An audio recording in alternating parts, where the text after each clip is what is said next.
बीच में रोकते हुए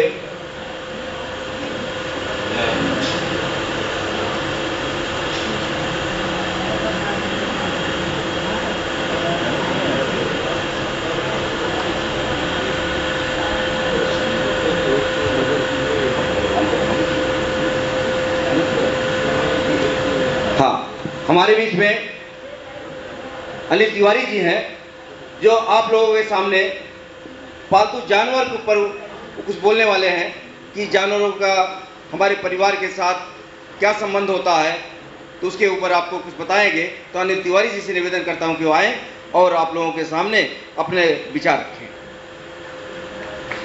जोरदार तालियों से स्वागत।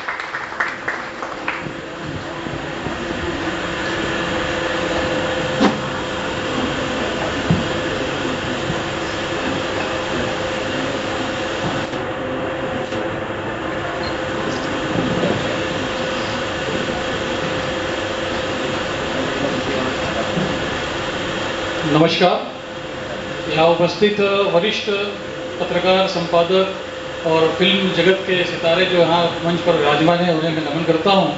और जो व्यक्ति, जितने लोग हमारे सद्भावना, मानवाधिकार सद्भावना न्यूज़ से जुड़े हुए लोग हैं या मानवाधिकार ग्रुप से जुड़े हुए लोग हैं जो यहाँ उपस्थित हैं, आप सबका स्वागत है। मैं अनिल तिवारी, मानवाधिकार के जो ग्रुप है अखिलेश कनौजिया जी का, इनके ग्रुप में शामिल महाराष्ट्र के पद पर, एडवाइजर के पद पर नियुक्त हूँ। मेरी कोशिश रहती है कि इनके हर प्रोग्राम में या हर विषय में, किसी भी प्रोग्राम में और विषय में अपनी सलाह, अपने विचारों को आपके सामने प्रस्तुत करूँ। मानवाधिकार के क्षेत्र में अखिलेश कनौजिया पिछले कई वर्षों से कार्यरत हैं, ये आप सभी जानते होंगे। वो मेरे क्लासमेट रहे हैं, स्कूल में हम लोग साथ में पढ़ते थे और वहाँ से हमारे ये सब उस समय के हम साथी हैं। और आज समाज क्षेत्र में वो भी काम कर रहे हैं और सामाजिक क्षेत्र में हम भी कार्य कर रहे हैं। और आज हम दोनों एक साथ एक मंच पर यहाँ एक अच्छे विषय को, मानव के अधिकार के लिए, मानव अधिकार की बुलंद आवाज़ जो आज हमारे महाराष्ट्र में आई है, मानव अधिकार सद्भावना न्यूज़, ये पिछले कई वर्षों से निरंतर हिंदुस्तान के कई राज्यों में प्रकाशित हो रही है। अब इसकी शुरुआत महाराष्ट्र में होने जा रही है। विषय काफ़ी अच्छा है, आप लोगों सबके काम की विषय है, हमारे काम की विषय है, हमारे लोगों के विषय है मानवाधिकार। साथ साथ मैं जुड़ा हूँ कुछ जैसे आप जानते हैं कि एनिमल वेलफेयर वाले कुछ ग्रुप्स हैं जहाँ से मैं जुड़ा हूँ। और मुझे लगता है कि आपके अधिकार के साथ साथ आपका अधिकार दिलाने के लिए अखिलेश जी हैं, उनकी आवाज़ बुलंद करने के लिए त्रिपाठी जी हैं और हमारे बाकी गणमान्य व्यक्ति हैं। लेकिन इनके साथ साथ जो हमारे घरेलू पालतू जानवर होते हैं, उनके अधिकार की रक्षा करना मुझे लगता है कि हमारा वो फर्ज है। हमारे लिए कोई और लड़ रहा है और हमें उनके लिए लड़ना है। इस विषय में जैसे मैं आपको बताना चाहूँगा कि आप सबके शहरों में रहने वाले सबके घरों में लगभग पालतू जानवर कोई ना कोई होता है। चाहे वो कोई कछुआ रखता है, कोई कुत्ता पालता है, कोई बिल्ली पालता है, कोई चूहा पालता है। परंतु एक समय आने के बाद से बहुत बार सर्वे में ऐसा देखा गया है कि जब वो अपनी उम्र के आखिरी समय में रहता है, उस समय जो या उससे कोई ऐसी बीमारी लाइलाज बीमारी पकड़ लेती है, तो लोग उसे इंजेक्शन दे करके उसकी जीवन लीला समाप्त कर देते हैं। तो मैं जिन संगठनों से जुड़ा हूँ, मुझे ऐसा लगता है कि ये उसके अधिकार का हनन होता है, उसकी जान लेना, उसे जीवन का हर पल या हर चीज़ मुहैया, हम अगर पालते हैं, सदस्य बनाते हैं अपने घर का, तो उसे मुहैया कराना चाहिए। हम अपने घर के सदस्यों को, या हमारी माता हो, पिता हो, भाई हो, बहन हो, बीवी हो, बच्चा हो, किसी के साथ भी ऐसा व्यवहार नहीं करते, तो क्यों हम अपने पालतू जानवरों के साथ ऐसा करते हैं। उसी के साथ साथ मेरा एक विषय है, जैसे गाय।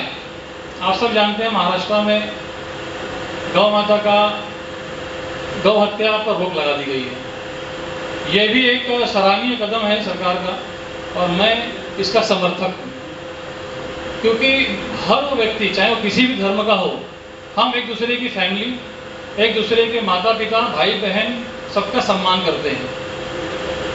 हमारे धर्म में अगर गाय को माता का स्थान दिया गया है, तो हमारे साथी भी उसे वो सम्मान करना चाहिए, देना चाहिए। ये मेरे मानना है। और मेरे से काफ़ी लोग सहमत हैं, जो मेरे साथी हैं, जो अदर धर्म के लोग हैं, चाहे मेरे मुस्लिम भाई हों, चाहे क्रिश्चियन भाई हों, मैं सबके बीच में सबके साथ रहता हूँ। और सबका विचारधारा इस मामले में, जहाँ तक मैं देखता हूँ, जो पढ़ा लिखा समझदार या जिसके पास अपनी विवेक बुद्धि है, वो इसमें सहमत है, एक राय है। इसी के साथ साथ ये अच्छा कदम रहा है, और उसके लिए मैं अखिलेश जी से मैंने कहा था कि मैं अपने 2 शब्द जो रखूँगा वो पालतू जानवरों के लिए रखूँगा, क्योंकि हम सबके अधिकार की लड़ाई लड़ते हैं। यहाँ जो उपस्थित लोग हैं, ये किसी न किसी तरीके से मानवाधिकार से जुड़े हुए हैं, इन्हें सब कुछ पता है, इन्हें अपने अधिकार की जानकारी है। अब आगे का मार्गदर्शन तो आप लोग करेंगे ही, हमारे वरिष्ठ लोग करेंगे ही, बताएंगे ही कि आपको अपने क्षेत्र में कैसे इसका प्रचार प्रसार करना है, कैसे लोगों का उद्धार करना है, इसको हेल्प करना है। जो व्यक्ति जिसे नहीं पता है उसके अपने अधिकारों के बारे में, या जो पीड़ित है, शोषित है, उसे आप लोग कुछ ना कुछ सलाह देंगे। तो ये जानवरों का, पालतू जानवरों का विषय रखने का कारण इसलिए था कि इस विषय में बहुत कम लोग बात करते हैं। मैं सिर्फ गाय की बात नहीं करता हूँ, मैं हर उस जानवर की बात करूँ जिसके अंदर जीव है, उसका भी कुछ मौलिक अधिकार है। हमारी सरकार ने भी मान्य किया है कई जानवरों के प्रति कि उसके अधिकार से आपने देखा होगा, शेर का शिकार करना बैन कर दिया गया है, ये उसका अधिकार के लिए, क्योंकि उसका जनसंख्या उनकी खत्म होते जा रही थी, विलुप्त होते जा रहे थे। ऐसे विलुप्त होते हुए प्राणियों की सुरक्षा खुद सरकार कर रही है। उन्होंने स्पेशल कुछ राइट्स दे रखे हैं ताकि उनका संरक्षण हो सके, उनका विकास हो सके। तो मैं आप लोगों से एक अपील करूंगा और एक निवेदन भी करूंगा कि आप अपने अधिकार के साथ साथ अपने परिवार के सदस्य के रूप में किसी भी जानवर को पालते हैं, चाहे वो कोई भी हो, उसका सम्मान, उसका अधिकार, उसकी रक्षा करने की जिम्मेदारी भी आपकी है, और वो उसका अधिकार है। और मैं चाहूँगा कि आप ऐसे कृत्य न करें कि आखिर में आप अगर उसका इलाज करने से परेशान होकर के उसकी हत्या कर दें और उस पाप के भागीदार बने।